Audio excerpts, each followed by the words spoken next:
하나님의 말씀입니다. 창세기 19장 23절에서 26절입니다. 창세기 19장 23절에서 26절 한 목소리로 같이 봉독하시겠습니다. 롯이 소알에 들어갈 때에 해가 돋았더라. 여호와께서 하늘 곧 여호와께로부터 유황과 불을 소돔과 고모라에 비같이 내리사 그 성들과 온 들과 성에 거주하는 모든 백성과 땅에 난 것을 다 엎어 멸하셨더라. 롯의 아내는 뒤를 돌아보았으므로 소금 기둥이 되었더라. 아멘. 골로새서 1장 20절입니다. 골로새서 1장 20절 같이 봉독하시겠습니다. 그의 십자가의 피로 화평을 이루사 만물 곧 땅에 있는 것들이나 하늘에 있는 것들이 그로 말미암아 자기와 화목하게 되기를 기뻐하심이라. 아멘. 복음서 마태복음입니다. 마태복음 20장 1절에서 16절 말씀까지 마태복음 20장 1절에서 16절 말씀까지 한 절 한 절 교독하시겠습니다. 천국은 마치 품꾼을 얻어 포도원에 들여보내려고 이른 아침에 나간 집주인과 같으니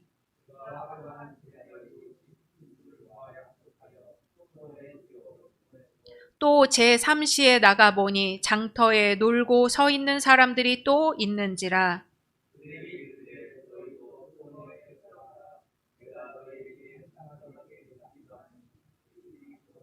제6시와 제9시에 또 나가 그와 같이 하고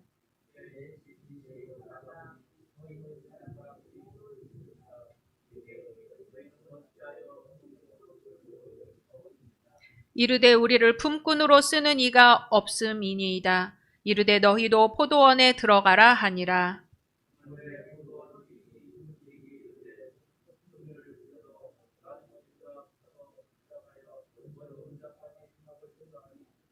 제11시에 온 자들이 와서 한 데나리온씩을 받거늘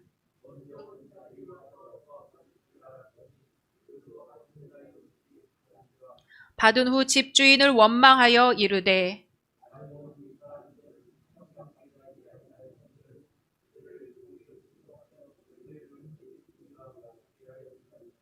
주인이 그 중에 한 사람에게 대답하여 이르되 친구여 내가 네게 잘못한 것이 없노라. 내가 나와 한 데나리온의 약속을 하지 아니하였느냐.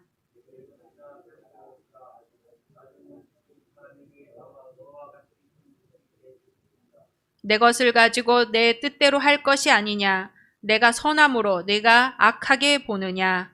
이와 같이 나중된 자로서 먼저 되고 먼저 된 자로서 나중되리라. 아멘. 오늘 주님의 이름으로 모이신 여러분들을 환영하고 축복합니다. 사도행전교회 핵심같이 선포하시겠습니다. 오직 예수, 오직 복음, 오직 교회, 오직 하나님의 나라. 아멘. 올해 받으신 약속의 말씀 같이 암송하시겠습니다. 시편 52편 8절 말씀. 나는 하나님의 집에 있는 푸른 감람나무 같으니요.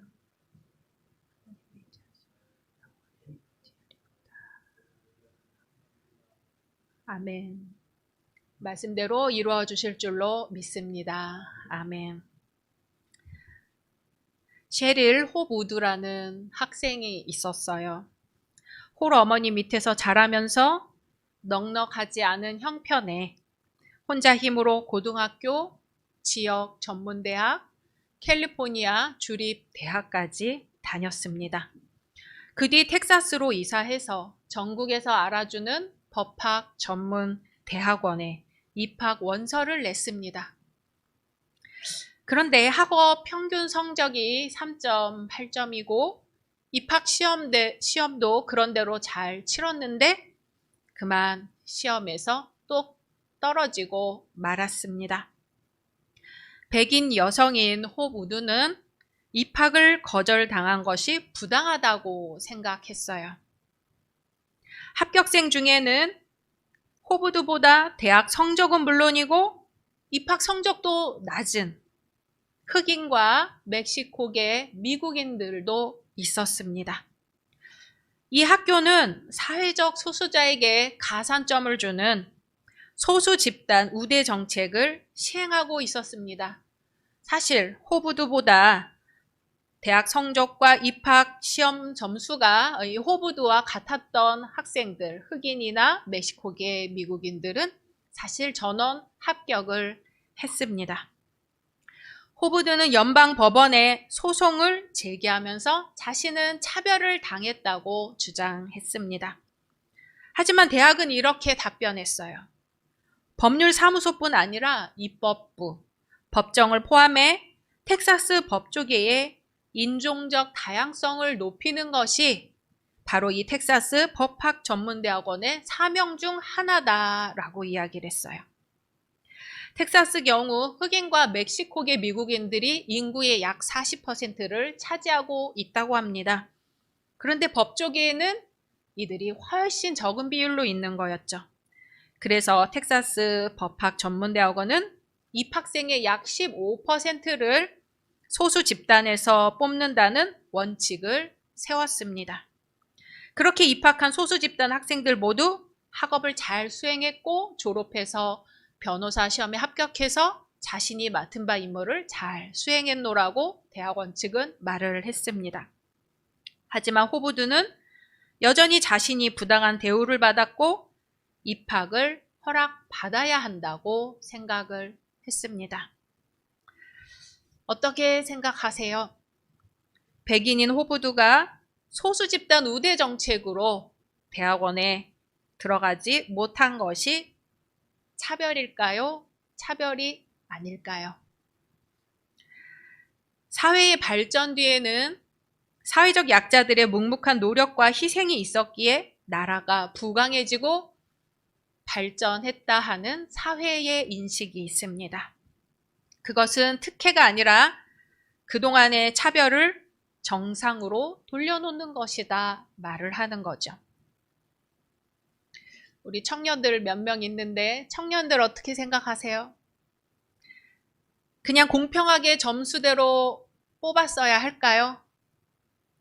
그렇게 생각해. 아니면 인종차별을 당하는 이들을 위해 우대 정책을 시행하는 것이 맞을까요?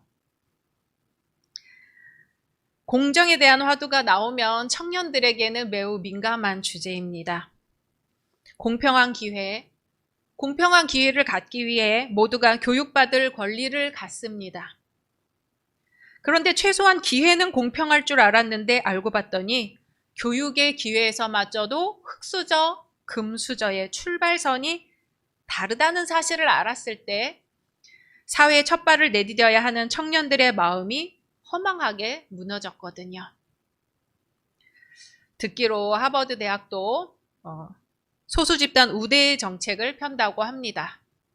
한 40% 정도를 소수자 중에서 뽑는다고 하는데 우리 한국 사람도 하버드대에 들어가려면 소수자 우대 정책에 적용을 받게 되는 겁니다. 세계 최고 지성인들이라고 하는 각 나라의 지성인들이 하버드로 유학을 오죠. 그럼 하버드에서 미국 사회 지도층 청년들과 만나 교류하고 졸업 이후 각 나라의 지도층이 되어 활동하면 그 친분을 이용해서 미국은 영향력을 행사할 수 있고 또 각 나라는 미국의 도움을 받을 수 있다고 합니다. 그런데 그동안 그 우대 정책 덕분에 실력이 좀 모자라도 소수 집단이 하버드에 들어갈 수 있었다면 요즘은 그 우대 정책 덕분에 미국인들이 60%라도 하버드에 들어갈 수 있다고 합니다. 왜냐하면 한국인들, 인도인들이 너무 똑똑해서 그 40% 마지노선이라도 없으면 이 소수 집단들이 하버드를 다 장악하고 말 것이다 하는 이야기가 있어요. 들리는 말이긴 하지만 정말 그럴 것 같습니다. 성경에 바로 이 공정에 관한 이야기가 있습니다. 읽을 때마다 갸우뚱하고 이 말씀이 현실에 실현될 것인지 궁금한 이야기입니다. 바로 포도원의 품꾼들이에요. 이 말씀을 보면 하나님의 사랑은 인간의 상식을 뛰어넘습니다. 먼저 1절 말씀입니다. 우리 같이 읽어보겠습니다. 시작. 천국은 마치 품꾼을 얻어 포도원에 들여보내려고 이른 아침에 나간 집 주인과 같으니. 아멘. 천국이 어떤 곳이냐면 품꾼을 포도원에 들여보내려고 이른 아침에 나간 집 주인과 같다고 합니다. 2절 읽습니다. 시작. 그가 하루 한 데나리온씩 품꾼들과 약속하여 포도원에 들여보내고. 아멘. 주인은 제3시, 제6시, 제9시, 제11시에 품꾼들, 놀고 있는 품꾼들을 포도원에 들여보내지요. 제3시면 오전 9시, 제6시면 정오, 제9시면 오후 3시, 제11시면 오후 5시입니다. 오전 9시에 일하러 들어간 사람들은 아이고, 오늘 우리가 허탕치지 않고 일할 수 있어서 다행이구나 하며 기뻐했겠지요. 정오에 들어간 사람들도 야, 우리가 오늘 하루 공치면 우리가 아주 굶을 뻔했는데 정말 다행이다, 감사하다 하고 열심히 일했겠죠. 오후 3시에 들어간 사람들은 더더욱 주인의 은혜에 감격해 나는 일하는데 쓸모도 없는 사람인 줄 알았는데 이제 주인 덕분에 우리가 아주 굶지 않아도 되겠구나 하고 열심히 일을 했을 겁니다. 오후 5시에 일을 하러 들어간 사람들은 어땠을까요? 품삯을 받고 일하기에는 하루가 다 끝나가는 시점에 포도원 주인이 일하러 들어오라고 불러준 것만 해도 나도 일할 수 있는 사람이다 하는 그 마음으로 하루 종일 무너져 내렸던 가슴을 쓸어 올리면서 감사하고 또 감사한 마음으로 마지막 일을 했을 것입니다. 주인이 품삯으로 한 데나리온까지 모든 사람에게 동일하게 주니 감격을 했을 것입니다. 문제는 제일 처음 들어와 열심히 일한 사람입니다. 물론 주인이 한 데나리온씩 준다고 약속을 했기 때문에 한 데나리온 받는 것에는 불만이 없습니다. 데나리온은 이제 로마 은화예요. 그 당시 하루 품삯에, 노동자 하루 품삯에 해당하는 게 한 데나리온입니다. 중요한 건 일찍부터 나와서 일한 자기들이나 저녁에나 들어와 일을 하기 시작한 사람에게 주는 품삯이 똑같이 한 데나리온씩이었다 하는 거죠. 출발선이 같지 않아도 오히려 늦게 들어온 사람까지 하나님이 같은 사랑으로 품어주신다 하는 거죠. 그래서 유명한 말씀이 여기서 나옵니다. 나중된 자가 먼저 되고 먼저 된 자가 나중된다. 어느 마을에 한 부자가 살았어요. 이 부자는 인자하고 베풀기로 유명한 사람이었습니다. 어느 날 이 부자가 마을을 걷고 있는데 길에서 다 쓰러져 죽어가는 아이를 발견했어요. 그 아이를 그냥 지나치지 않고 집으로 데려와서 치료하고 먹이고 입혀서 살려놨습니다. 그리고 또 키워줍니다. 그 아이도 이 부자의 은혜에 감격해 충실하게 이 부자를 섬기고 집안일을 도왔습니다. 몇 년이 지난 어느 날 이 사람은 또 아프고 굶주린 한 아이를 길에서 만나서 데려와서 또 치료하고 입히고 먹이고 살려놨어요. 그리고 키워줬어요. 이 아이도 부자의 은혜에 감사해서 부지런히 집안일을 도왔습니다. 그런데 이상한 것은 먼저 온 아이의 마음이었어요. 두 번째 아이가 들어와서 부자가 자신에게 보내던 신뢰나 사랑이 이 두 번째 아이에게 나눠지는 것 같았어요. 그렇게 생각하자 부자를 섬기고 집안일을 하는 것이 이제는 자기가 마치 정당한 대가를 받고 일하는 것처럼 느껴지기 시작했습니다. 그래서 집안일을 할 때 자기 자신의 안위를 생각해서 게을러지고 자기 마음대로 일을 처리하는 경우가 많아졌습니다. 마침내 부자가 이 아이를 불렀습니다. 네가 예전에 나의 은혜를 잊은 것 같구나. 이젠 너의 마음에 고마움이 없으니 이 집을 나가도록 하여라. 오늘 말씀의 제목은 포도원의 품꾼들이지만 주님은 천국 비유라고 말씀하십니다. 이 말씀은 현대인이 보기에 언뜻 이해가 되지 않습니다.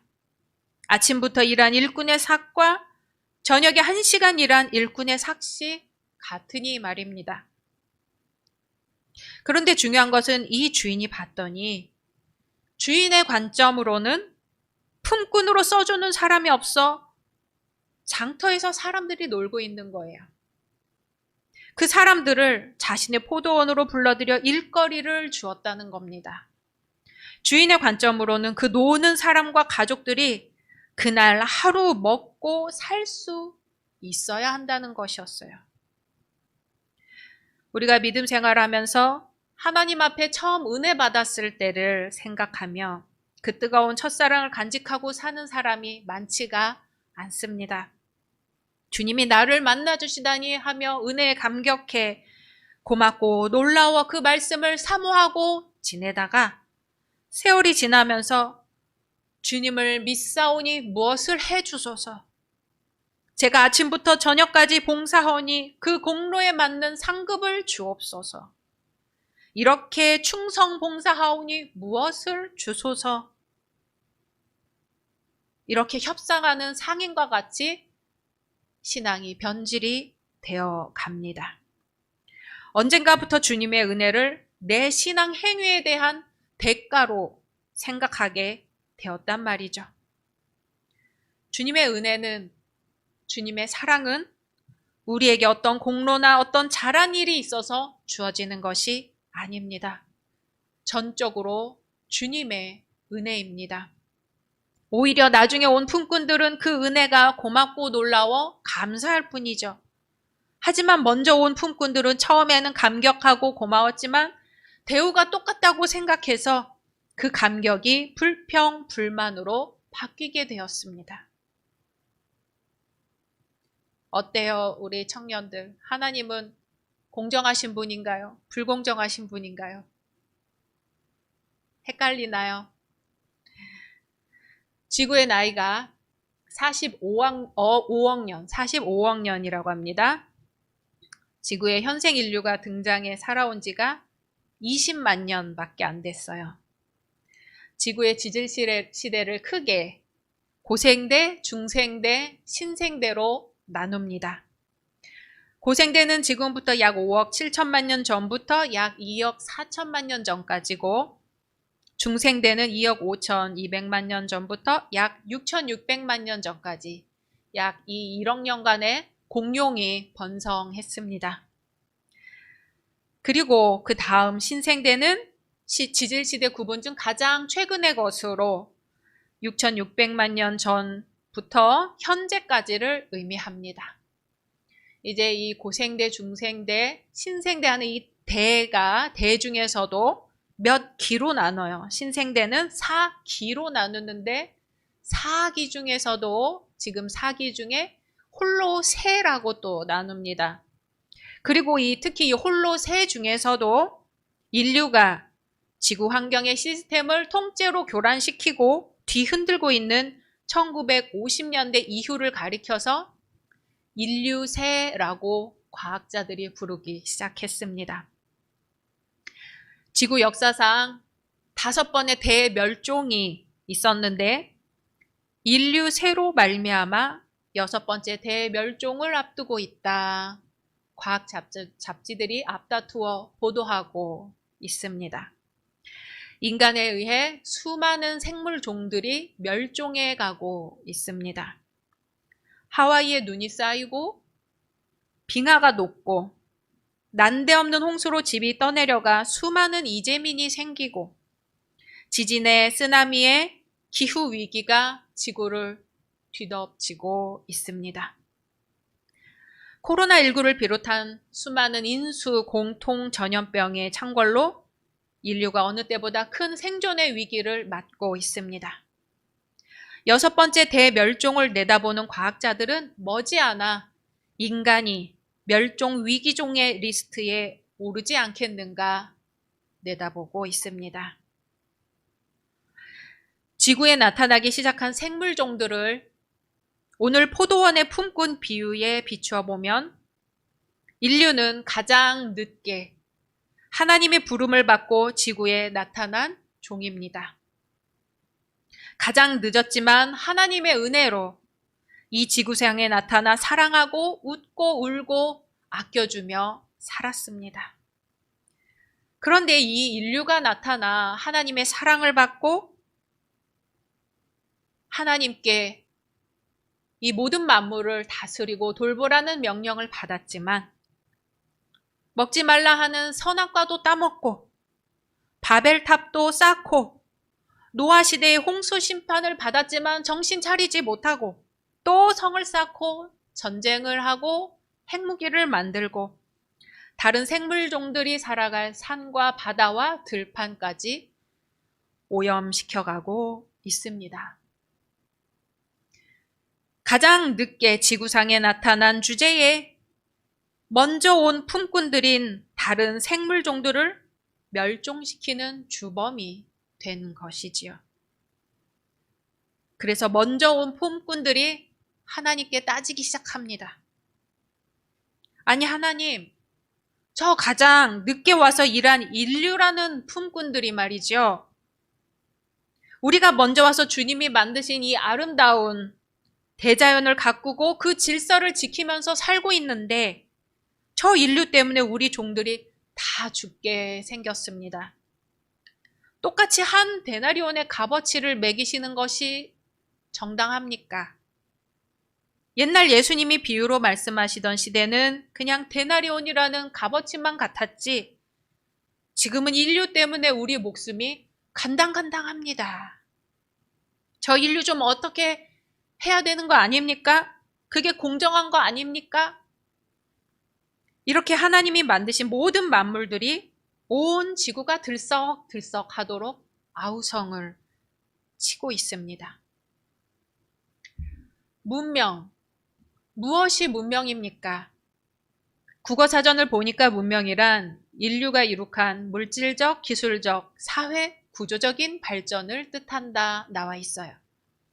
자연 그대로의 원시적 생활과 비교해서 발전되고 세련된 삶의 양태를 가진다 그런 뜻이에요.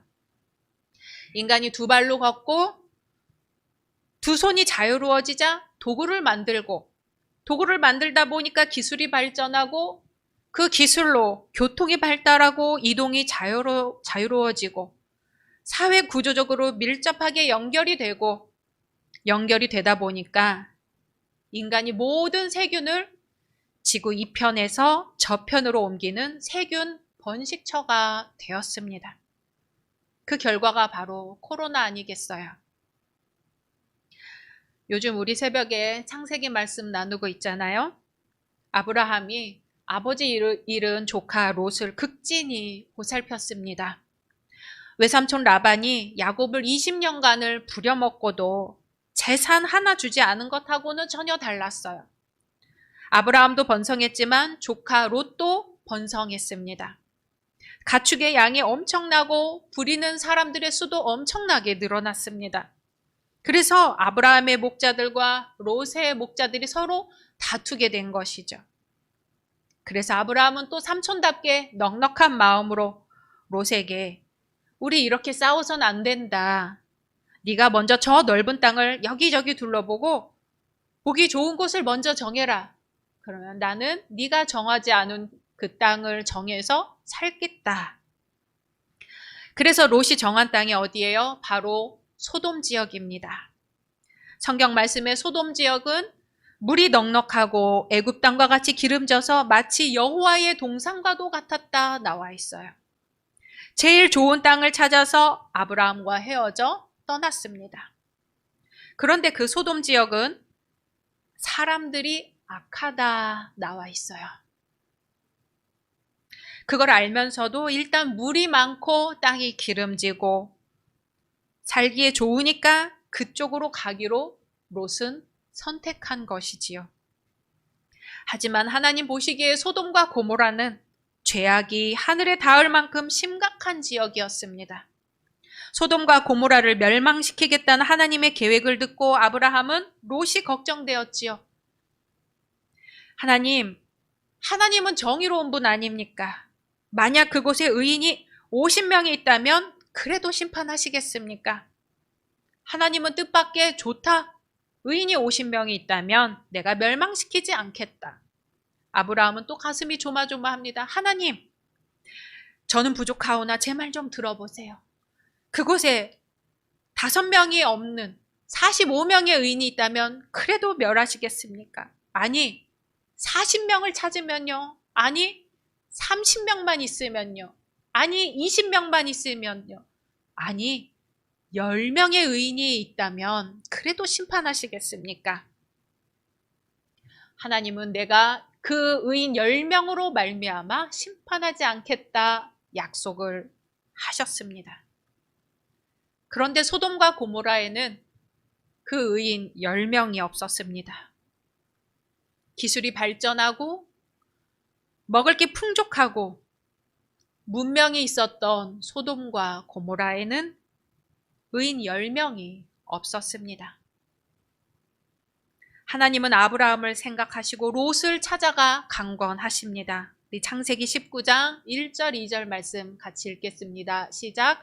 저녁 때에 그 두 천사가 소돔에 이르니 마침 롯이 소돔 성문에 앉아 있다가 그들을 보고 일어나 영접하고 땅에 엎드려 절하며 이르되 내 주여 돌이켜 종의 집으로 들어와 발을 씻고 주무시고 일찍이 일어나 갈 길을 가소서. 그들이 이르되 아니라 우리가 거리에서 밤을 새우리라. 아멘. 그런데 롯의 태도가 어떤지 한번 볼까요? 16절입니다. 그러나 롯이 지체하매 그 사람들이 롯의 손과 그 아내의 손과 두 딸의 손을 잡아 인도하여 성 밖에 두니 여호와께서 그에게 자비를 더하심이었더라. 아멘. 여기서 손을 잡아 인도하였다는 히브리어는 천사가 강권적인 방법을 사용해서 그들을 이끌어내었다는 뜻이에요. 더구나 롯은 천사의 말을 듣고도 지체했습니다. 롯 역시 천사들의 말을 믿지 못하고 재산에 대한 미련을 남긴 채 억지로 천사들을 따라 나갔다는 걸 알 수 있어요. 하나님은 공의의 하나님이십니다. 의인이 10사람이 있다면 소돔과 고모라를 심판하지 않겠다고 하셨어요. 하나님은 결코 인류의 심판을 원하지 않으시고 오히려 복 주기를 원하셨습니다. 하나님이 얼마나 롯의 가족을 살리기를 원하셨는지 알 수 있어요. 하지만 롯의 아내가 세상에 대한 관심을 끝내 버리지 못했습니다. 결코 뒤를 돌아보지 말고 도망가라고 했는데도 뒤를 돌아보아 소금 기둥이 되었습니다.